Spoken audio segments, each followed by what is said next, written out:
Hello नमस्कार दोस्तों, स्वागत है आप सभी का गर्व एकेडमी के एप्लीकेशन पर। आशा करता हूं कि आप लोग बहुत ही अच्छे हैं। एक बार जल्दी से आज के अपने इस प्यारे से सेशन में जुड़ेंगे। हम लोग रोजाना बातें करते हैं जीके जीएस के बारे में, और इसी जीके जीएस के अंदर आज हमारी क्लास की संख्या है 4, यानी हमारी क्लास नंबर 4 आ गई है। एक और क्लास होगी, इसके बाद मैं लगभग विश्व भूगोल को खत्म करने का काम करूंगा। टोटल 5 क्लासेज होंगी, जिसके अंदर मैं सारे के सारे लेटेस्ट पीवाईक्यू आपको कराने का काम करूंगा। तो भाई बिना देरी करते हुए क्वेश्चंस की शुरुआत करते हैं, क्योंकि आपको पता है हमें कम समय में ज्यादा आउटपुट निकालना है। क्वेश्चन देखेंगे, एंडीज पर्वत श्रृंखला किस महाद्वीप में स्थित है? हम लोगों ने कल पर्वतों की बात की थी, तो मैंने आपको बताया था कि भाई जो एंडीज है और रॉकीज है, ये दोनों याद रखने हैं। एक ऊपर नॉर्थ अमेरिका और नीचे दक्षिण अमेरिका। गुड मॉर्निंग भाई अंकित, अच्छे हैं हम, आप सुनाओ कैसे हो? तो भाई ऊपर देखोगे, ऊपर क्या है? North America. नीचे देखोगे, नीचे क्या है? South America. नॉर्थ अमेरिका के अंदर मैंने आपको रॉकी या रॉकीज माउंटेन के बारे में बताया था, और साउथ अमेरिका के अंदर मैंने आपको एंडीज पर्वत श्रृंखला के बारे में बताया था। ठीक है, नाम क्या है? एंडीज पर्वत श्रृंखला। थोड़ा सा वेट करेंगे, वेट फॉर द प्रोग्राम। अभी आप लोग पर्वतों की बात कर रहे हैं, तो पर्वतों के बारे में 2-3 बातें आपको पता होनी चाहिए कि पर्वत कितने प्रकार के होते हैं। 4 प्रकार के पर्वत होते हैं। 4 प्रकार के कौन कौन से पर्वत होते हैं? तो सबसे पहले आप लोग ब्लॉक माउंटेन की बात करते हैं, फिर रेजिडुअल माउंटेन की बात करते हैं, फिर एक्युमुलेटेड माउंटेन की बात करते हैं, और अंत में फोल्ड माउंटेन की बात करते हैं। ये 4 तरीके के पर्वत हैं। हम लोग इनके बारे में थोड़ा थोड़ा देखेंगे। इसका आंसर आप लोग याद रखेंगे क्या है? तो आप लोग दक्षिण अमेरिका याद रखेंगे। अच्छा, क्वेश्चन आएगा कि भाई जो एंडीज पर्वत श्रृंखला है, ये दक्षिण अमेरिका के किस तट पर स्थित है? तो आप लोग बोलेंगे ये पश्चिमी तट पर स्थित है। ऑन द वेस्टर्न कोस्ट, पश्चिमी तट पर एंडीज पर्वत श्रृंखला स्थित है। अगला क्वेश्चन एंडीज से क्या आ सकता है कि विश्व की सबसे लंबी पर्वत श्रृंखला, विश्व की सबसे लंबी पर्वत श्रृंखला, विश्व की सबसे लंबी पर्वत श्रृंखला का नाम क्या है? तो आप लोग बोलेंगे विश्व की सबसे लंबी पर्वत श्रृंखला, इसका नाम क्या है? तो आप लोग बोलेंगे एंडीज पर्वत श्रृंखला। इंपॉर्टेंट है, थोड़ा बहुत पर्वतों के बारे में लिख देते हैं। पर्वत मैंने बताया आपको, पर्वत कितने तरीके के हैं? तो आप लोग बोलेंगे पर्वत 4 प्रकार के होते हैं। 4 प्रकार के होते हैं। 4 प्रकार के कौन कौन से पर्वत हैं? तो पहला है ब्लॉक माउंटेन, ब्लॉक माउंटेन या ब्लॉक पर्वत। दूसरा आप लोगों के याद रखना भाई, ब्लॉक पर्वत के बाद अगला कौन सा याद रखोगे आप लोग? ब्लॉक पर्वत। दूसरा आप लोग याद रखेंगे रेजिडुअल माउंटेन, यानी कि अवशिष्ट पर्वत, अवशिष्ट पर्वत। तीसरा आप लोग याद रखेंगे, तीसरा आप लोग याद रखेंगे संचित पर्वत, संचित यानी एक्युमुलेटेड पर्वत। और चौथा पर्वत आप लोग याद रखेंगे, चौथा पर्वत कौन सा है? तो आप लोग बोलेंगे चौथा पर्वत है फोल्ड माउंटेन, यानी फोल्ड माउंटेन, यानी कि वलित पर्वत। ये पर्वतों के उदाहरण, ठीक है, ये पर्वत हैं। इन पर्वतों के बारे में बात करते हैं। जैसे अगर मैं बात करूं ब्लॉक पर्वत क्या होते हैं? ब्लॉक पर्वत, ब्लॉक पर्वत क्या होते हैं? जब चट्टानों का कोई भाग नीचे चला जाए और ऊंचे वाला भाग अलग से दिखाई दे, उसको क्या बोलते हैं? Block mountain. ठीक है, चट्टानों का नीचे जाने से, चट्टानों के नीचे जाने से जो भाग ऊपर आया है उसको ब्लॉक पर्वत बोलते हैं। ब्लॉक पर्वत के उदाहरण क्या क्या भाई? एक ब्लैक फॉरेस्ट है जर्मनी के अंदर, ब्लैक फॉरेस्ट ये पर्वत है। कभी आप ये सोचोगे भाई ये तो जंगल की बात कर रहे हैं, ये कहां पर है? जर्मनी के अंदर। एक तो उदाहरण ये हो गया। एक साल्ट रेंज है पाकिस्तान के अंदर, साल्ट रेंज कहां है? पाकिस्तान के अंदर। ये भी इसी का उदाहरण है, पाकिस्तान। ठीक है, इसके बाद और क्या बात याद रखेंगे? अवशिष्ट पर्वत क्या है? चट्टानों के अपर्दन से, चट्टानों के अपर्दन से निर्मित पर्वत क्या कहलाता है? तो अवशिष्ट पर्वत कहलाता है। इसके उदाहरण क्या क्या है? जैसे भारत के अंदर है सतपुड़ा माउंटेन, सतपुड़ा, साथ ही साथ विंध्याचल, विंध्याचल। फिर एक नीलगिरी भी याद रख सकते हैं, नीलगिरी भी इसी का उदाहरण। ठीक है, इसके बाद संचित पर्वत के बारे में बात करें तो संचित पर्वत क्या होता है भाई? मिट्टी को हवाओं के द्वारा, वायु के द्वारा बहाकर ले जाया जाता है। ठीक है, मिट्टी को वायु के द्वारा बहाकर ले जाया जाता है, वायु के द्वारा बहाकर ले जाया गया, वो क्या कहलाएगा? संचित पर्वत। इसके उदाहरण क्या होते हैं? रेगिस्तान के अंदर टीले, रेगिस्तान में जो ऊंचे ऊंचे टीले होते हैं वो संचित पर्वत का उदाहरण है। अगर मैं फोल्ड माउंटेन यानी वलित पर्वत की बात करूं तो आप लोग याद रखेंगे, पृथ्वी की आंतरिक सतह पर, पृथ्वी की आंतरिक सतह पर, आंतरिक सतह पर या आंतरिक संरचना के अंदर प्लेटों की विवर्तनी, प्लेटों की विवर्तनी से सथल भाग पर जमीन का ऊंचा उठना क्या कहलाता है? वलित माउंटेन। ठीक है, अभी वलित माउंटेन के लिए मैं उदाहरण बताऊंगा आपको, तो आप लोग बोलेंगे हिमालय, हिमालय इसका बहुत बड़ा उदाहरण है। साथ ही साथ यूराल पर्वत, यूराल पर्वत के बारे में बात करते हैं, यूरोप के अंदर है। या मैं बात करूं काकेशस पर्वत, ये सारे के सारे इसके उदाहरण हैं। इसके तो आप लोग बोलेंगे वलित पर्वत के उदाहरण। क्या मेरी बात आपको समझ में आई? मैंने थोड़ा सा ज्यादा जरूर लिख दिया, लेकिन ये सारे के सारे क्वेश्चंस हैं, एग्जाम के पॉइंट ऑफ व्यू से इंपॉर्टेंट भी है। आगे बढ़ते हैं नेक्स्ट क्वेश्चन पे। विश्व का सर्वोच्च पठार कौन सा है? अरब का पठार, भारत का, दक्षिण का पठार, टर्की का पठार या तिब्बत का पठार? अभी बात आ गई पठार की। पठार, यदि आपसे इसकी डेफिनेशन पूछे तो भूपटल पर, भूपटल पर सामान्य जमीन से, सामान्य जमीन से ऊपर उठा, ऊपर उठा चौड़ा व सपाट भाग, चौड़ा व सपाट भाग क्या कहलाएगा? तो आप लोग बोलेंगे चौड़ा व सपाट भाग पठार कहलाएगा। अभी पठार तो कहलाएगा, लेकिन विश्व के अंदर बहुत सारे पठार हैं। एक क्वेश्चन पूछता है इसकी सामान्यतः ऊंचाई कितनी होती है? ऊंचाई इसकी 300 फीट से स्टार्ट होती है, 300 फीट से स्टार्ट होकर और लगभग 500 फीट होती है। लेकिन कुछ ऐसे भी पठार है जिनकी ऊंचाई बहुत ज्यादा है, जैसे कि तिब्बत का ही पठार ले लो। तिब्बत के पठार की ऊंचाई कितनी है? तो लगभग 16,000 फीट है, 16,000 फीट। ठीक है, अगर मैं बात करूं बोलीविया के पठार की, बोलीविया का पठार, इसकी ऊंचाई है लगभग 12,000 फीट। अगर मैं बात करूं कोलंबिया का पठार, कोलंबिया का पठार, इसकी ऊंचाई है लगभग 7800 फीट। इस तरीके से ऊंचाई के क्रम दिए जाते हैं। तो आप लोग विश्व का सर्वोच्च पठार किसे मानेंगे? तो आप लोग बोलेंगे तिब्बत का पठार। ठीक, तिब्बत का पठार, plateau of Tibet. Important question, आगे बढ़ते हैं। डैश को दुनिया की छत के रूप में जाना जाता है, रूफ ऑफ वर्ल्ड, कौन से पठार को? अभी पठारों की बात कर रहे हैं तो एक क्वेश्चन आता है कि शांत पठार कहां पर है? शांत पठार, तो आप लोग बोलेंगे शांत पठार है मंगोलिया के अंदर। मंगोलिया के अंदर कौन सा पठार है? तो आप लोग बोलेंगे शांत पठार। इसके बाद आपसे, सॉरी मंगोलिया नहीं, सॉरी म्यांमार, म्यांमार के अंदर शांत पठार। मंगोलिया का तो खुद का एक पठार है म्यांमार, एक पठार मंगोलिया का खुद का है। मंगोलिया के पठार को मंगोलिया का ही पठार बोलते हैं। ठीक है, एक है पामीर का पठार, पामीर नोट। ये पामीर का पठार जो है ये दुनिया की छत भी कहलाता है। क्यों कहलाता है? क्योंकि इसके अंदर 5 पर्वत श्रेणियां, 5 पर्वत श्रेणियों का मिलन होता है, 5 पर्वत श्रेणियों का मिलन होता है। इसी कारण इसे किस नाम से जाना जाता है? पामीर का पठार। ये कहां का पड़ता है? चीन, तिब्बत, चीन और तिब्बत वाला जो एरिया है वहां पर पामीर का पठार पड़ता है, पामीर नोट। आगे बढ़ते हैं अगले क्वेश्चन।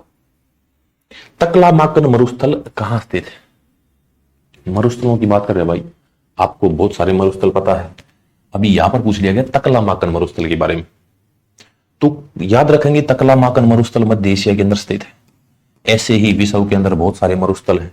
विश्व का सबसे बड़ा मरुस्थल कौन सा है? तो आप लोग बोलेंगे सहारा डेजर्ट। सहारा विश्व का सबसे बड़ा, विश्व का सबसे बड़ा मरुस्थल है, सबसे बड़ा मरुस्थल कहां पर स्थित है? तो आप लोग बोलेंगे ये अफ्रीका के अंदर स्थित है। कहां पर है? अफ्रीका के अंदर। अफ्रीका के अंदर ये मरुस्थल मौजूद है। इसके बाद आप लोग क्या याद रखेंगे, इसकी सीमा 11 देशों से लगती है। 11 देशों से इसकी सीमा लगती है, यानी इतना बड़ा मरुस्थल है कि 11 देशों से इसकी सीमा लगती है। ठीक है, इसके बाद और भी बहुत सारे मरुस्थल हैं, जैसे एक मरुस्थल है गोबी मरुस्थल। गोबी मरुस्थल कहां पर है, तो आप लोग बोलेंगे मंगोलिया और चीन। मंगोलिया और चीन, इन दो देशों में गोबी मरुस्थल फैला हुआ है। एक थार मरुस्थल है। थार मरुस्थल तो भारत के अंदर है।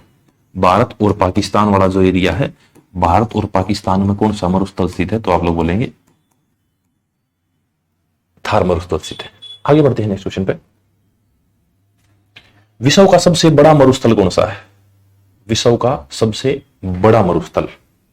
ठीक है सर, क्लास की टाइमिंग क्या है, आज 10 बजे क्लास हो गई भाई गुड़िया शिवानी, और रोजाना 11 बजे क्लास लेते हैं।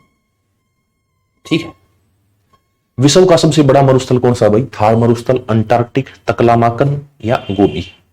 4 मरुस्थल दिए गए हैं, 3 के बारे में हम बात कर चुके हैं, एक मरुस्थल बच गया है। मरुस्थल का नाम क्या है, अंटार्कटिक मरुस्थल।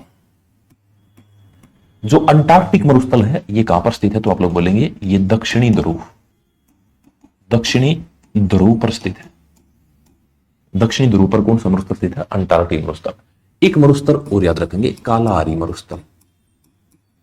कालाहारी मरुस्थल कहां पे है, ये भी अफ्रीका के अंदर है। बुशमैन और पिग्मी जनजाति के बारे में जब बताऊंगा तो आप लोग कालाहारी मरुस्थल को याद रखेंगे। बुशमैन जनजाति और पिग्मी जनजाति, इन जनजातियों के लिए बहुत प्रसिद्ध है कालाहारी मरुस्थल। इसके बाद एक great Victoria desert, great Victoria मरुस्थल, ये कहां पे है, तो आप लोग बोलेंगे ग्रेट विक्टोरिया मरुस्थल ऑस्ट्रेलिया के अंदर स्थित है। कहां पे है, ऑस्ट्रेलिया के अंदर। एक बहुत इंपॉर्टेंट क्वेश्चन पूछता है एग्जाम के अंदर, बिना रेगिस्तान का, बिना मरुस्थल का एकमात्र महाद्वीप, बिना मरुस्थल का एकमात्र महाद्वीप, एकमात्र महाद्वीप, तो आप लोग क्या आंसर देंगे, बिना रेगिस्तान या मरुस्थल का एकमात्र महाद्वीप कौन सा है, यूरोप। यूरोप में कोई भी मरुस्थल नहीं है। ठीक है, ये क्वेश्चन आप लोग मरुस्थल से याद रखेंगे। आगे बढ़ते हैं नेक्स्ट क्वेश्चन। निम्नलिखित में से किस देश में पंपास घास के मैदान स्थित है, Argentina, Brazil, Chile, Ecuador. Pampas, अच्छा क्वेश्चन है। आपको घास के मैदान याद रखने हैं। घास के मैदान क्वेश्चन पूछता है, घास के मैदान कितने तरीके के होते हैं, घास के मैदान कितने तरीके के होते हैं, तो आप लोग बोलेंगे घास के मैदान 2 प्रकार के होते हैं। 2 प्रकार के होते हैं। कैसे कैसे होते हैं, तो आप लोग याद रखेंगे, एक होते हैं उष्ण कटिबंधीय, उष्ण कटिबंधीय घास के मैदान, उष्ण कटिबंधीय घास के मैदान। एक होते हैं शीतोष्ण कटिबंधीय घास के मैदान, यानी ठंडे घास के मैदान, शीतोष्ण कटिबंधीय घास के मैदान। इस तरीके से घास के मैदान होते हैं। अभी घास के मैदानों से और क्या बात याद रखेंगे, देखो एक शब्द सुना हुआ आप लोगों ने, मर्ग, गुलमर्ग, सोनमर्ग। इस मर्ग का अर्थ क्या है, तो आप लोग बोलेंगे मर्ग का अर्थ है घास के मैदान। जम्मू कश्मीर में जो घास के मैदान है उनको मर्ग बोलते हैं, इसीलिए उसका नाम सोनमर्ग है, इसीलिए उसका नाम गुलमर्ग है। ये मर्ग जो पीछे का शब्द है, इसका अर्थ क्या है, घास का मैदान। ठीक, तो 2 तरीके घास के मैदान होते हैं, एक तो उष्ण कटिबंधीय और एक शीतोष्ण कटिबंधीय। एक घास का मैदान है सवाना, सवाना घास का मैदान कैसा, उष्ण कटिबंधीय। इसके बाद एक है कंपोस, कंपोस घास का मैदान कैसा है, तो आप लोग बोलेंगे उष्ण कटिबंधीय। एक घास का मैदान है लानोस, ये कैसे घास के मैदान है, तो आप लोग बोलेंगे उष्ण कटिबंधीय घास के मैदान है। सवाना घास के मैदान कहां पर है, अफ्रीका के अंदर। ठीक है, अभी और घास के मैदान क्या है, जैसे एक है प्रेरी, प्रेरी घास के मैदान है। इसके बाद और कौन सा घास का मैदान है, एक है डाउन्स, डाउन्स घास के मैदान है। एक घास के मैदान है स्टेपी घास के मैदान, स्टेपी घास के मैदान है। ठीक है, एक ब्राजील के अंदर है, ब्राजील के अंदर है स्टेपी, डाउन्स, प्रेरी और शीतोष्ण। ये 3 घास के मैदान याद रखेंगे। प्रेरी घास के मैदान कहां है, यूएसए के अंदर है। अगर मैं डाउन्स की बात करूं तो कहां पे है, आप बोलेंगे ऑस्ट्रेलिया के अंदर है, ऑस्ट्रेलिया के अंदर है। अगर मैं स्टेपी की बात करूं तो एशिया के घास के मैदान क्या कहलाते हैं, एशिया के घास के मैदान स्टेपी कहलाते हैं। एक और याद रखेंगे, वेल्ड, वेल्ड घास के मैदान। वेल्ड घास के मैदान कहां पाए जाते हैं? तो आप लोग बोलेंगे वेल्ड घास के मैदान अफ्रीका के अंदर, दक्षिण अफ्रीका में पाए जाते हैं। ये घास के मैदान है, इंपॉर्टेंट है, एग्जाम में पूछ लिए जाते हैं। पंपास घास के मैदान कहां पाए जाते हैं? तो आप लोग बोलेंगे अर्जेंटीना। अर्जेंटीना के घास के मैदान क्या कहलाते हैं? पंपास। यदि मैं बात करूं सवाना घास के मैदान को क्या कहा जाता है, जो ब्राजील में पाया जाता है? ब्राजील आपको पता है दक्षिण अमेरिका का देश है, और अर्जेंटीना भी दक्षिण अमेरिका का देश है। इन दोनों के घास के मैदान इंपॉर्टेंट है। आप लोग क्या आंसर देंगे? तो आप लोग बोलेंगे कंपोस या कंपास। ये घास के मैदान कहां है? ब्राजील में सवाना घास के मैदान को कंपोस भी कहा जाता है। ठीक है, अब घास के मैदान प्रेरी इंपोर्टेंट है। अमेरिका, कनाडा, ये सारा का सारा क्या कहलाता है? अमेरिका और कनाडा वाला जो एरिया है, यहां पर घास के मैदान, या आप इसे ये भी लिख सकते हैं कि उत्तरी अमेरिका। उत्तरी अमेरिका के अंदर आप लोग मैक्सिको को भी इंक्लूड कर लेते हैं। यहां पर घास के मैदान है, प्रेरी ही कहलाते हैं। अगर मैं डाउन्स की बात करूं तो डाउन्स कहां पर याद रखेंगे? ऑस्ट्रेलिया के अंदर। ऑस्ट्रेलिया के घास के मैदान क्या कहलाते हैं? डाउन्स। ठीक है, ऐसे ही बहुत सारे देशों के अलग अलग हैं। जैसे न्यूजीलैंड के घास के मैदान अलग हैं। ठीक है, यूरोप के घास के मैदान अलग हैं, ग्रीनलैंड के घास के मैदान अलग है। घास के मैदान बहुत सारे, लेकिन आप लोगों को जो इंपॉर्टेंट बात याद रखनी है वो यही है कि भाई शीतोष्ण और उष्ण दो तरीके के घास के मैदान। पृष्ठीय क्षेत्रफल की दृष्टि से विश्व की सबसे बड़ी झील कौन सी है? कैस्पियन सागर, सुपीरियर झील, तांगाइका झील और ह्यूरे झील। इंपॉर्टेंट क्वेश्चन है। अभी शब्द आ गया झील। झील वैसे तो बहुत प्रकार की होती है, जैसे गोखुर लेक होती है। ठीक है, एक हिमानीकृत झील होती है, यानी बर्फ के पानी से, एक नदी से निकलने वाली झील होती है, एक लैंडलॉक्ड झील होती है। ऐसे बहुत सारे झीलों के उदाहरण हैं, लेकिन यहां पर पूछा गया विश्व की सबसे बड़ी झील कौन सी है? तो आपको पता है भाई विश्व की सबसे बड़ी झील का नाम क्या है? कैस्पियन सागर। कैस्पियन सागर कहां पर है? तो आप लोग बोलेंगे कैस्पियन सागर रूस के अंदर। अभी झीलों की बात चल रही है, तो आपको एक जो झील है वो 5 झीलों का संगम है, उसको बोलते हैं सुपीरियर झील। मीठे पानी की सबसे बड़ी झील है। ठीक है, सबसे बड़ी झील के बारे में बात की गई है। कैस्पियन सागर रूस, ये खारे पानी की झील है भाई। कैस्पियन खारे पानी की झील है। ठीक है, यहां पर लिखा नहीं हुआ मीठे पानी की सबसे बड़ी झील, तो आप लोग सुपीरियर लगा देते। ओके, क्वेश्चंस के आंसर गलत दे रही।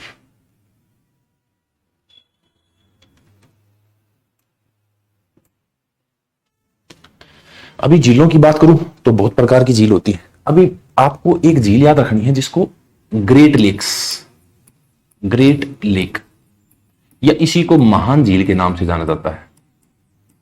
महान झील। कुछ आता है ग्रेट लेक या महान झील कहां पाई जाती है? तो आप लोग बोलेंगे यूएसए। यूएसए यानी यूनाइटेड स्टेट्स ऑफ अमेरिका के अंदर पाई जाती है। इसके अंदर कितनी झीलें हैं? तो आप लोग बोलेंगे 5 झील है। 5 झील के अंदर जो सबसे पहली झील है उसका नाम क्या है? तो आप लोग बोलेंगे सुपीरियर लेक, सुपीरियर झील। इसके बाद दूसरी का नाम क्या है? तो आप लोग बोलेंगे दूसरी है ओंटारियो लेक, ओंटारियो झील।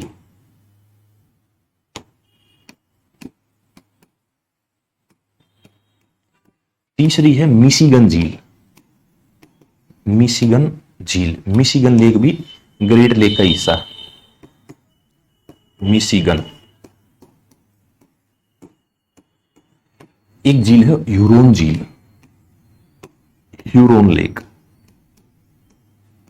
ह्यूरोन झील। इसके बाद एक 5वीं झील है जिसका नाम है ईरी झील, ईरी झील। ये सारी की सारी मिलकर क्या कहलाती है? ग्रेट लेक यानी महान झील। सुपीरियर झील के बारे में याद रखेंगे, ये इन झीलों में सबसे बड़ी है। सबसे बड़ी झील का नाम क्या है? सुपीरियर। फिर पूछेगा कि भाई सबसे छोटी झील, सबसे छोटी झील, तो आप लोग सबसे छोटी झील कौन सी याद रखेंगे? तो ओंटारियो। ये 2 झीलें बहुत महत्वपूर्ण है। ठीक है, आगे बढ़ते हैं अगले क्वेश्चन पे। अगला क्वेश्चन हमें क्या कहता है? निम्नलिखित में से कौन विश्व की सबसे पुरानी और गहरी झील है? सबसे पुरानी और गहरी झील के बारे में बात की गई है। तो आप लोगों को पता है भाई सबसे पुरानी और सबसे गहरी झील का नाम क्या है? बैकाल झील। बैकाल झील सबसे पुरानी और सबसे गहरी। गहराई लगभग 660 किलोमीटर है इसकी, अप्रोक्स 660 मीटर है इसकी, इसकी तो बैकाल झील। अभी और कुछ बातें करते हैं झीलों के बारे में। जैसे एक क्वेश्चन पूछ रहा था झीलों से कि भाई तांगानिका झील, तांगानिका झील कहां पाई जाती है? तो आप लोग बोलेंगे युगांडा, युगांडा के अंदर। एक अरल सागर झील है, अरल सागर झील, ये कहां है? उज्बेकिस्तान और ताजिकिस्तान, यहां पर है, केवल उज्बेकिस्तान याद कर लेना, अरल सागर झील। इसके बाद एक झील है टीटीकाका झील। टीटीकाका से 2 क्वेश्चन आते हैं। एक क्वेश्चन आता है कि किस झील को हनीमून लेक के नाम से भी जाना जाता है? हनीमून लेक, तो आप लोग बोलेंगे टीटीकाका, वेनेजुएला। एक क्वेश्चन पूछता है कि विश्व की सबसे ऊंची, विश्व की सबसे ऊंची, सबसे ऊंची नौका गम्यन, नौका गम्यन झील, तो आप लोग क्या आंसर देंगे? तो आप लोग बोलेंगे टीटीकाका झील, हनीमून लेक है, ये कहां पर है? वेनेजुएला के अंदर। ठीक है, बेकार, बिल्कुल भाई। आगे बढ़ते हैं अगले क्वेश्चन पे। विक्टोरिया झील के बारे में याद रख लेंगे भाई, कहां पर मिलेगी विक्टोरिया झील? ऑस्ट्रेलिया के अंदर। विक्टोरिया लेक कहां है? ऑस्ट्रेलिया के अंदर। विक्टोरिया का तो जो भी शब्द आया आप लोग मैक्सिमम ऑस्ट्रेलिया याद रखें। किस देश को 1000 झीलों की भूमि के रूप में जाना जाता है? Angola, Finland, Denmark, Croatia. Important है भाई, याद रखेंगे। ठीक है, अभी एक तो झीलों की भूमि, 1000 झीलों की भूमि या झीलों का देश। एक क्वेश्चन आता है झीलों का शहर, झीलों का शहर, तो आप लोग क्या आंसर लगाएंगे? तो आप लोग आंसर लगाएंगे उदयपुर। उदयपुर कहां पर है? राजस्थान के अंदर है, राजस्थान के अंदर है।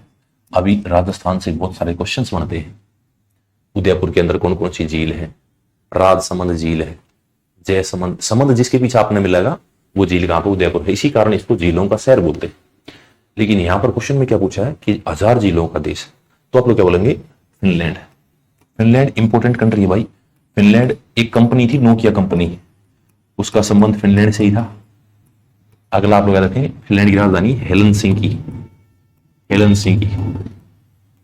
यहां की जो पीएम है उनका नाम है सना मरीन। ये थोड़े दिन पहले सुर्खियों में रही थी। इन्होंने गद्दी पर बैठे हुए, यानी प्रधानमंत्री गद्दी पर बैठे हुए एक बच्चे को जन्म दे दिया था। ये मात्र 34 वर्ष की थी। किसी भी देश की सबसे छोटी उम्र में शासिका बनी हुई थी आज के समय। ठीक है, क्या नाम था उनका? सना मरीन। एक सेकंड, मेरे को कमेंट नहीं देख रहे।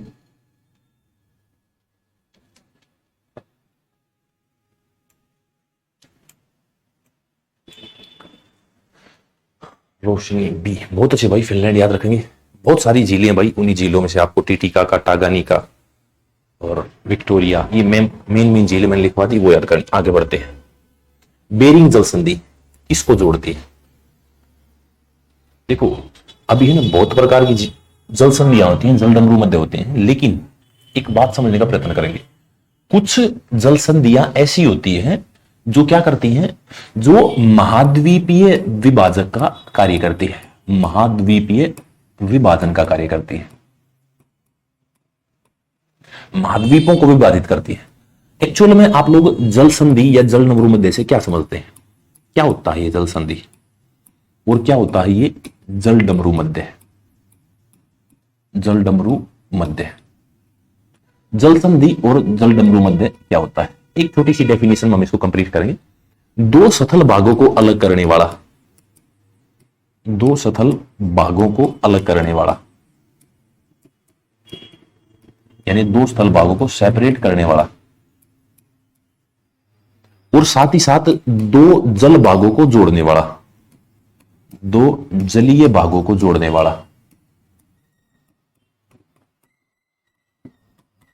जोड़ने वाला जो भाग होता है वो क्या कहलाता है? तो आप लोग बोलेंगे वो कहलाता है जल डमरू मध्य या जल संधियां। अब कुछ जल महाद्वीपीय विभाजक जल संधियां हैं, जल डमरू मध्य है, उनके नाम कैसे? जैसे आप लोग एक पढ़ते हैं जिब्राल्टर।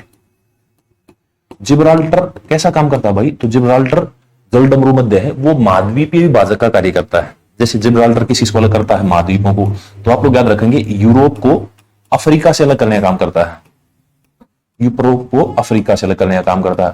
साथ ही साथ जलीय भागों को जोड़ता भी है। जो जिब्राल्टर जल संधि है वो भूमध्य सागर को अटलांटिक महासागर से जोड़ती है, भूमध्य सागर को अटलांटिक महासागर से जोड़ती है। तो इसको क्या बोलते हैं, इसको बोलेंगे आप लोग महाद्वीपीय विभाजक जल संधि। अटलांटिक महासागर से जोड़ती है क्या, तो आप लोग बोलेंगे जिब्राल्टर जल संधि। ऐसे ही एक बेरिंग जल संधि है, ये भी महाद्वीपीय विभाजक है, ये भी महाद्वीपीय विभाजक है। यदि आप लोगों ने कभी अलास्का और अमेरिका देखा हो, अलास्का कहां है, एशिया वाले एरिया में, रीजन सॉरी नॉर्थ अमेरिका वाले रीजन में पड़ता है, और एक एरिया है जो रशिया के अंदर है, जो एशिया का भाग है।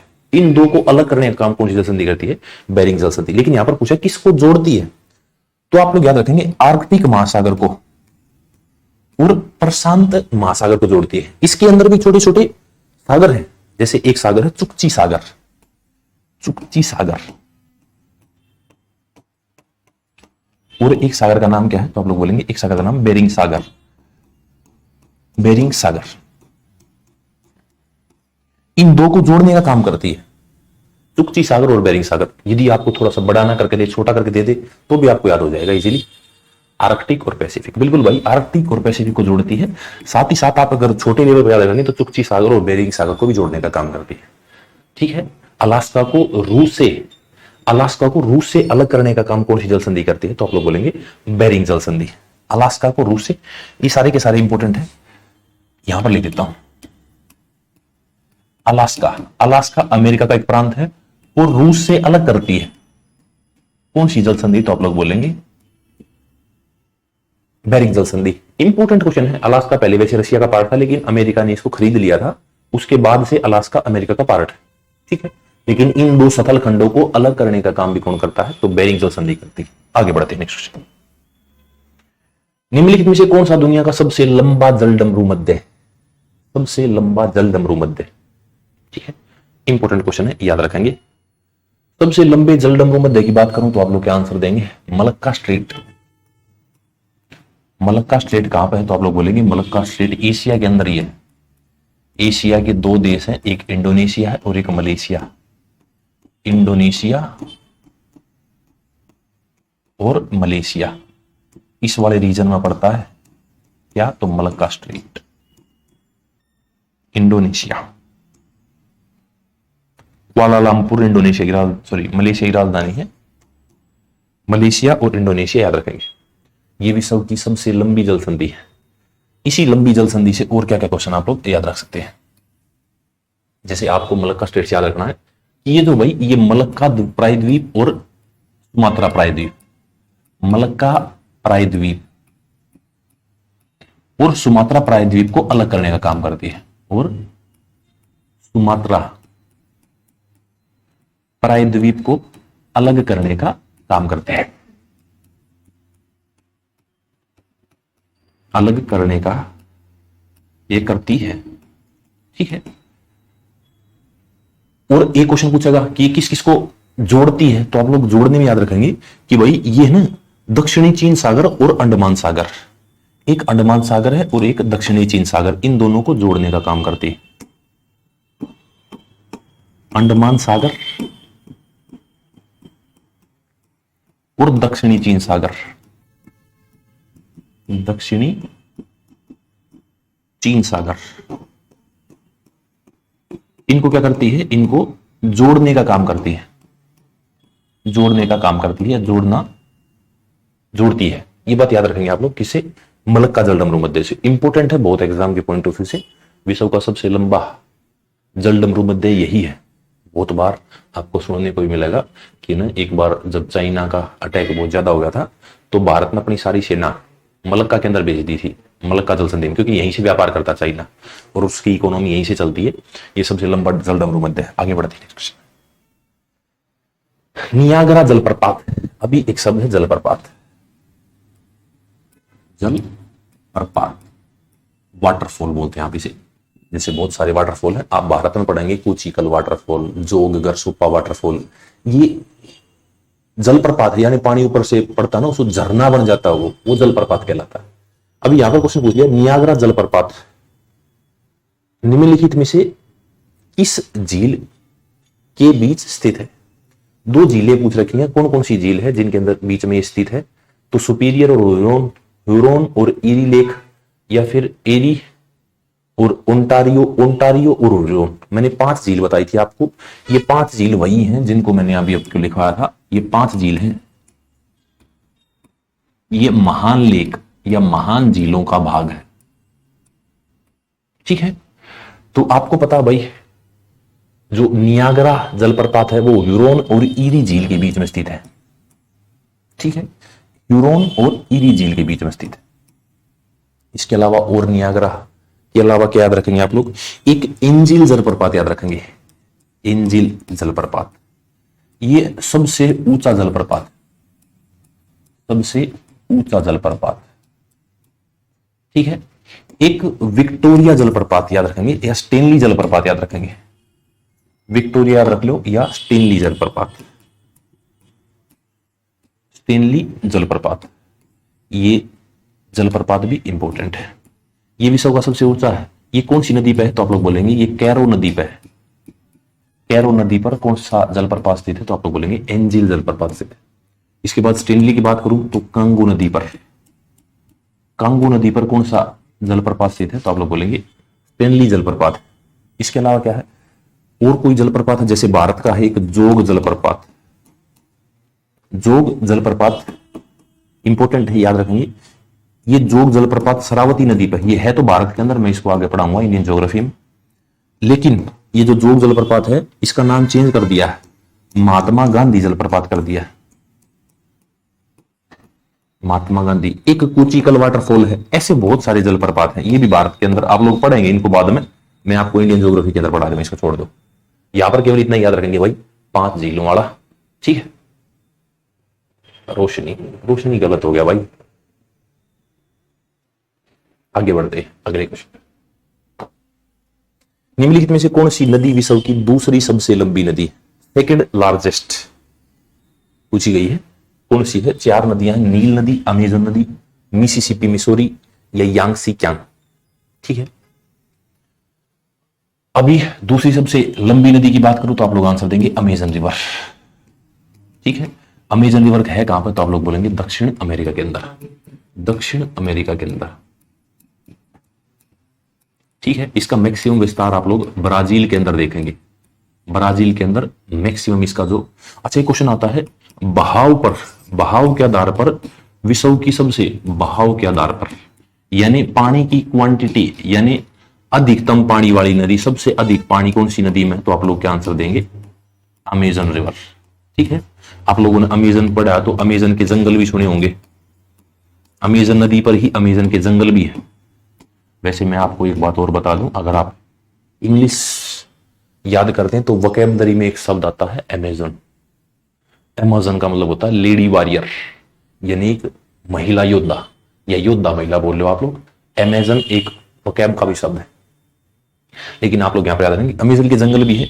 इनको लंग्स ऑफ अर्थ यानी पृथ्वी के फेफड़े कहा जाता है, पृथ्वी के फेफड़े इसे कहा जाता है। तो आप लोग बोलेंगे अमेजन के जंगलों को।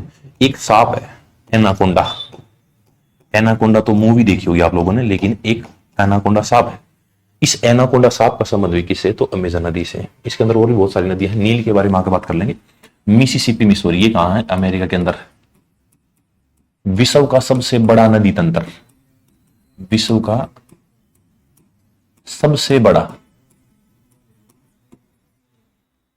नदी तंत्र किस नदी पर है? तो आप लोग बोलेंगे मिसिसिपी मिसोरी, ये अमेरिका के अंदर।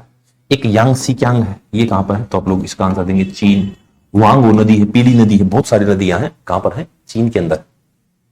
यस, बड़ा आंसर बिल्कुल भाई, अमेजन लेडी वाली। आगे, विश्व की सबसे लंबी नदी, गंगा, ब्रह्मपुत्र, नील, अमेजन। बहुत प्यारा क्वेश्चन दे दिया, पूछा गया सबसे लंबी नदी, तो आपको पता भाई नील, नील नदी को विश्व की सबसे लंबी नदी बोला गया है। अब विश्व की सबसे लंबी नदी नील नदी है, इसके बारे में कंप्लीट ही पढ़ लेते हैं। अफ्रीका के अंदर एक झील है, अफ्रीका के अंदर एक झील है, झील का नाम क्या है? विक्टोरिया। विक्टोरिया झील। इस विक्टोरिया झील से इसका उद्गम होता है। लेकिन जैसे आप लोगों ने पढ़ा कि भाई गंगा नदी है, गंगा अलकनंदा और भागीरथी के संगम से गंगा का निर्माण हुआ। ऐसे ही ब्लू नील, ब्लू नील और एक है व्हाइट नील, व्हाइट नील, ये दो नदियां हैं, ये दो नदियां ऐसे चलती हैं, फिर इनका मिलन होता है। एक देश है सूडान, सूडान की राजधानी खार्तूम में, खार्तूम कैपिटल है सूडान की, इसी सूडान के खार्तूम में इनका मिलन होता है। फिर ये एक नदी बनती है और ये नदी ऐसे जाती है। अभी एक मिस्र की राजधानी है काहिरा, मिस्र की राजधानी क्या है? काहिरा। क्वेश्चन आता है काहिरा कौन सी नदी के किनारे? तो आप लोग बोलेंगे नील नदी के किनारे। फिर ऐसे आगे बढ़ती है, आगे बढ़ती बढ़ती ये कहां गिरती है? तो भूमध्य सागर में, भूमध्य सागर यानी कि मेडिटेरियन सी के अंदर पड़ती है। एक आता है मिस्र को नील नदी का वरदान कहा जाता है। क्वेश्चन आता है नील नदी का वरदान, का वरदान किसको बोला जाता है? तो आप लोग बोलेंगे मिस्र, मिस्र देश को नील नदी का वरदान बोलते हैं। एक यदि लंबाई पूछ ले, पूछी तो नहीं वैसे आप लोग पूछ ले तो आप लोग याद रखेंगे 6690 किलोमीटर इसकी लंबाई, 6690 किलोमीटर किसकी लंबाई है? तो नील नदी की। बहुत इंपॉर्टेंट है नाइल रिवर।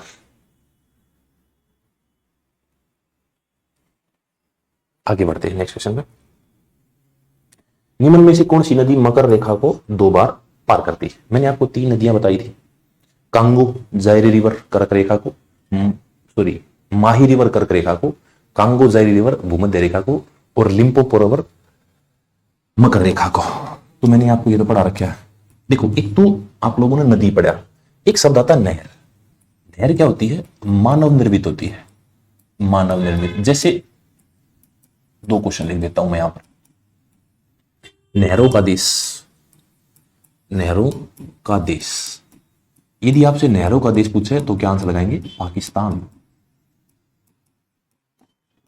लेकिन नदी में आपसे बात करूं नदियों का देश, नदियों का देश, तो आप लोग नदियों का देश याद रखेंगे बांग्लादेश। बांग्लादेश को नदियों का देश बोलते हैं। ये 2 बात याद रखेंगे, बांग्लादेश नदियों का देश और नहरों का देश पाकिस्तान। अभी नदी और नहर 2 शब्द हैं। नहरों में 2 नहर बहुत इंपॉर्टेंट है। जैसे एक रिवर है जिसका नाम है पनामा नहर। पनामा जो नहर है, इस पनामा नहर को बनाया गया था 1914 में, 1940। ये पनामा नहर लोक सिस्टम के लिए बहुत प्रसिद्ध है। इसमें लोक सिस्टम है, इस लोक सिस्टम के लिए बहुत प्रसिद्ध है। ये प्रशांत महासागर को अटलांटिक महासागर से जोड़ती है, प्रशांत महासागर को अटलांटिक महासागर से जोड़ती है। ठीक है, अटलांटिक महासागर से जोड़ती है। इसके बाद ये अगर मैं बात करूं कौन से 2 महाद्वीपों के बीच में है, तो आप लोग याद रखेंगे उत्तरी अमेरिका और दक्षिण अमेरिका के बीच में, और दक्षिण अमेरिका, इन दोनों के बीच में क्या है? तो आप लोग याद रखेंगे पनामा नहर है। ठीक है, इंपॉर्टेंट है पनामा नहर, ये बात आप लोग पनामा नहर से याद रखेंगे। अभी पनामा एक देश भी है जिसकी राजधानी पनामा सिटी है। एक और नहर है इंपॉर्टेंट जिसका नाम क्या? सुएज के नाम, सुएज नहर। सुएज नहर का निर्माण कब हुआ था? तो आप लोग बोलेंगे 1869, 1869। इसके बाद आप लोग याद रखेंगे इसका राष्ट्रीयकरण 1956 में हुआ था, 1956। इस मिस्र देश ने इसका राष्ट्रीयकरण कर दिया था। इसी सुएज नहर के बारे में याद रखेंगे कि ये किस किस को जोड़ती है? तो आप लोग याद रखेंगे ये भूमध्य सागर को लाल सागर से जोड़ती है, भूमध्य सागर को लाल सागर से जोड़ती है। इंपॉर्टेंट है हमारे लिए, जो लंबा रास्ता है उसको छोटा करने का काम सुएज नदी करती है भाई। LCM से याद किया था, लिम्पोपो, कांगो, माही, बहुत अच्छे से वाली। LCM से भी याद हो जाएगा। ये तो टैलेंट है ही आप बच्चों में, बहुत प्यारा पढ़ते हैं आप लोग, क्योंकि जो इतनी शिद्दत से किसी चीज को पाने के लिए मेहनत कर रहा है उसको वो चीज मिल ही जाती है। बहुत अच्छी खुशी हुई मुझे, आप ऐसा पढ़ते हैं, इतना अच्छा पढ़ते हैं। आगे बढ़ते हैं नेक्स्ट क्वेश्चन पे। एक क्वेश्चन और देखो, कौन सा देश डैन्यूब नदी से घिरा है? नदी, अच्छा एक नदी और याद रखेंगे, वोल्गा नदी, वोल्गा नदी। एक इसके अंदर अब मिला दी डोन नदी, ये कहां पे है? रूस के अंदर है। वोल्गा नदी रूस के अंदर है। फिर एक नदी है राइन नदी। क्वेश्चन आता है ब्लैक फॉरेस्ट जो पहाड़ियां हैं वो ब्लैक फॉरेस्ट कौन सी नदी के किनारे है? तो आप लोग बोलेंगे ब्लैक फॉरेस्ट राइन नदी के किनारे है। इसी को आप लोग कहां लिखेंगे? जर्मनी के अंदर। ठीक है। अभी एक देश, एक नदी दी थी डेन्यूब नदी, ये बहुत सारे देशों से निकल कर जाती है, लेकिन जो वोल्गा नदी है ये जीवन रेखा कहलाती है। इन दोनों में डिफरेंस क्या क्या है थोड़ा सा समझने का प्रयत्न करेंगे हम लोग। कौन सी नदी से गिरा है इसमें से पूछा गया, कौन से देश नहीं है? तो नहीं केवल एक फ्रांस है, क्योंकि फ्रांस की राजधानी है पेरिस। और पेरिस कौन सी नदी पर है? तो आप लोग सीन नदी पढ़ते हैं, सीन रिवर, सीन नदी। यहाँ का एक शहर है कांश फिल्म फेस्टिवल, आप लोग सुनते होंगे, वो फ्रांस के अंदर है। यहाँ पे एक शहर है लियोन, लियोन के अंदर आप लोग पढ़ते हैं। जो लियोन शहर है उसमें इंटरपोल का हेडक्वार्टर है। पेरिस में तो यूनेस्को का हेडक्वार्टर भी है। बहुत सारी बातें हैं। अभी इस देश को छोड़कर और सारे देशों से डेन्यूब नदी निकलती है। ठीक है, पोलैंड से, मोल्डोवा से, बुल्गारिया से, जर्मनी से, स्लोवाकिया से। तो इसका आंसर क्या हो जाएगा? इन देशों से गिरा है 2, 3, 4, 5, 6 ये वाला। ठीक है, 2, 3, 4, 5, 6। अभी डेन्यूब नदी से एक बात और याद रखेंगे, एक देश है ऑस्ट्रिया, इसके अंदर लिखा नहीं ऑस्ट्रिया। ऑस्ट्रिया की जो कैपिटल है उसका नाम है वियना। और ये वियना भी कौन सी नदी के किनारे? तो आप लोग बोलेंगे वियना भी डेन्यूब नदी के किनारे। वियना के अंदर आप लोग पढ़ते हैं भाई यूनिडो का हेडक्वार्टर है। ठीक है, वैसे तो यहां लिखेंगे नहीं हम लोग, फिर भी लिख लेते हैं यूनिडो का हेडक्वार्टर। इसके बाद ओपेक का हेडक्वार्टर, ओपेक का हेडक्वार्टर भी यहीं पे, ऑयल पेट्रोलियम एक्सपोर्टिंग कंट्रीज। ठीक है, ये हेडक्वार्टर है यूनिडो ओपेक। और IAEA का भी हेडक्वार्टर यहीं पे है, international atomic energy agency, IAEA। ये 3 हेडक्वार्टर हैं, इनके बारे में हम लोग बात कर लेंगे आगे चलकर, जब आपको स्टैटिक पढ़ाऊंगा तब आप ऐसे बात कर। ठीक है, वियना की राजधानी किस पर स्थित है? डेन्यूब नदी पर। और ये स्लोवाकिया, जर्मनी है, बुल्गारिया, मोल्डोवा, पोलैंड है, ये सारे के सारे भी कौन सी नदी किनारे? तो आप लोग बोलेंगे इस नदी किनारे। आगे आ जाओ।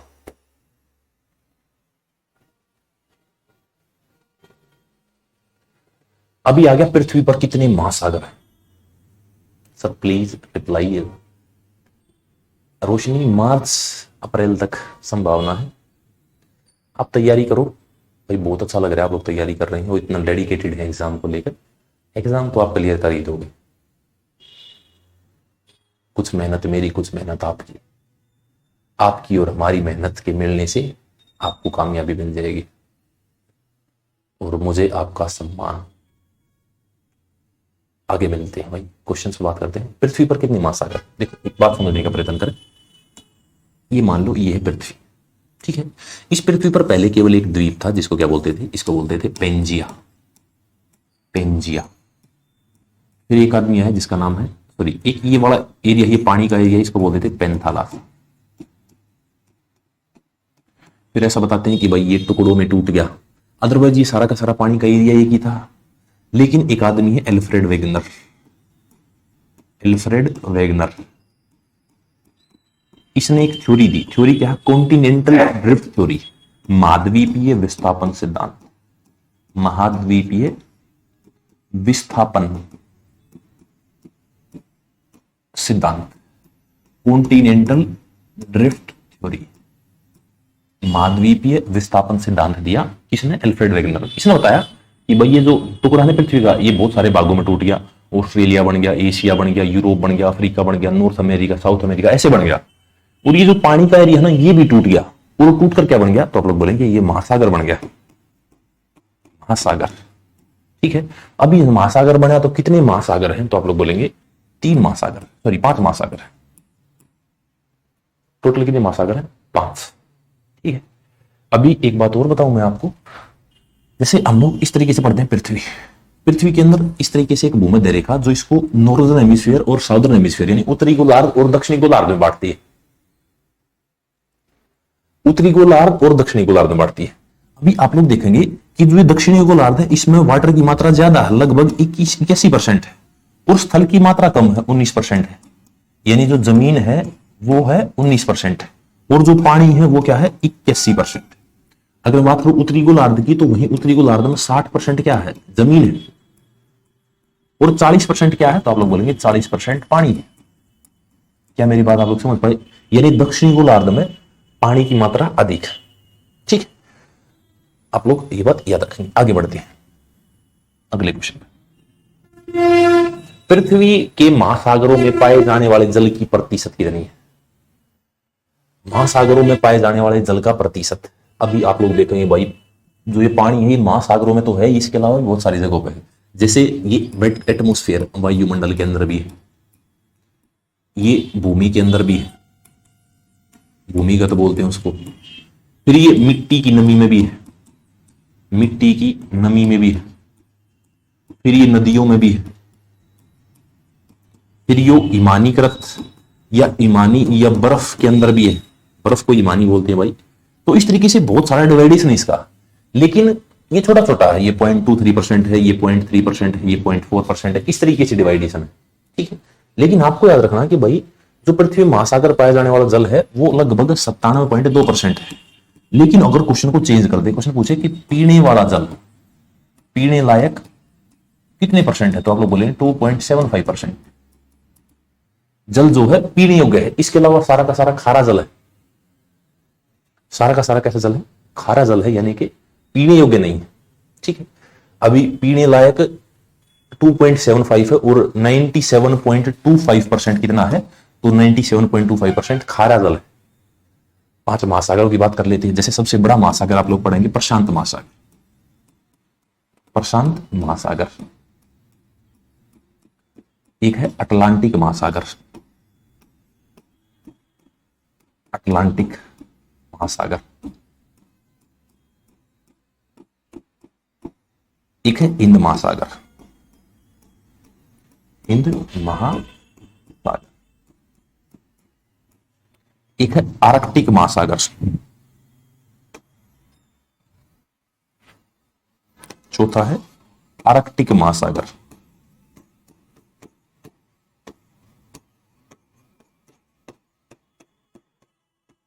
और पांचवा क्या है, तो आप लोग बोलेंगे पांचवा है अंटार्कटिका, यानी दक्षिणी ध्रुव वाला महासागर, अंटार्कटिका महासागर।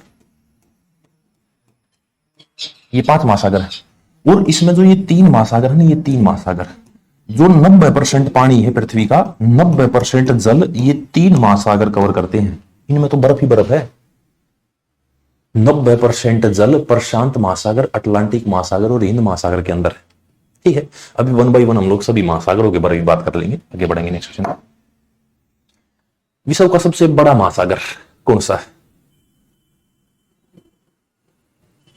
इतना कम है पीने लायक, बिल्कुल भाई इतना ही कम है पीने लायक।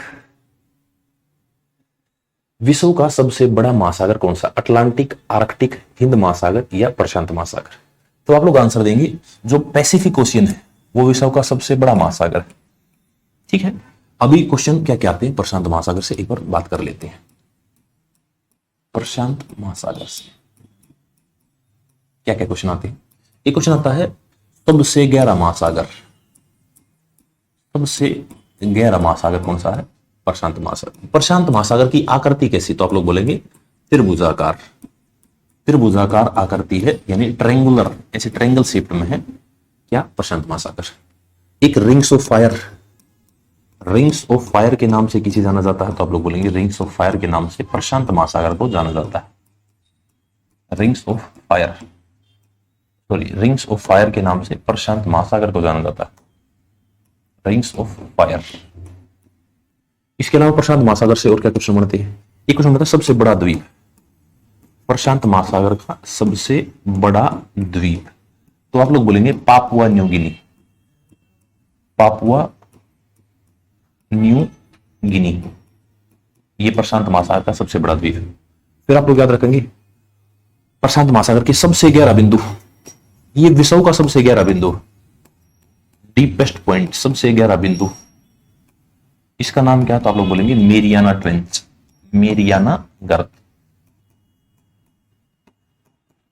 इस मेरियाना गर्त की गहराई कितनी है? तो आप लोग बोलेंगे 11,033 मीटर, 11,033 मीटर मेरियाना गर्त की गहराई है। बहुत अच्छे भाई। इसके बाद आप लोग और क्या क्या बात याद रखेंगे? इसमें बहुत सारे सागर है प्रशांत महासागर में। सागर कैसे? जैसे एक है जापान सागर, जापान सागर। दूसरा है तस्मान सागर, तस्मान सागर। तीसरा है पीला सागर, पीला सागर। चौथा है दक्षिणी चीन सागर, दक्षिणी चीन सागर। पांचवा है आखोष्टक सागर, आखोष्टक सागर। ये सारे के सारे सागर किसका भाग है? तो आप लोग बोलेंगे ये सारे के सारे सागर प्रशांत महासागर का भाग। क्या मेरी बात आप लोग समझ पाए? तो भाई ये थे आज के अपने क्वेश्चंस। एक बार जल्दी से कमेंट सेक्शन में बताएंगे आज के क्वेश्चन आपको कैसे लगे। अगर अच्छे लगे तो थंब इंप्रेशन भेजें। उसके बाद हम लोग क्लास की समाप्ति करेंगे। मैंने आपको सारे के सारे क्वेश्चंस करा दिए हैं।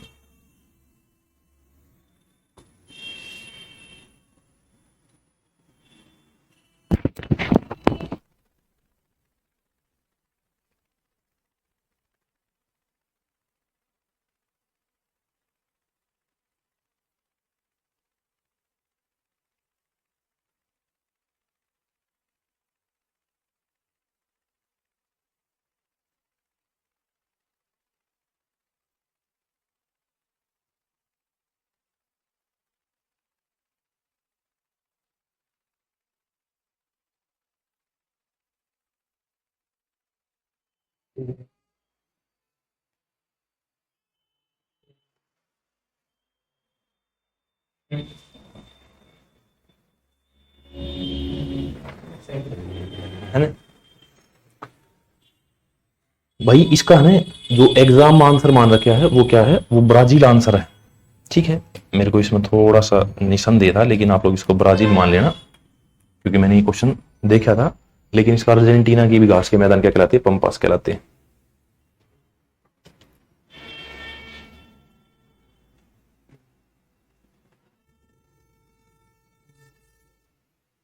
और कोई क्वेश्चन बच गया क्या?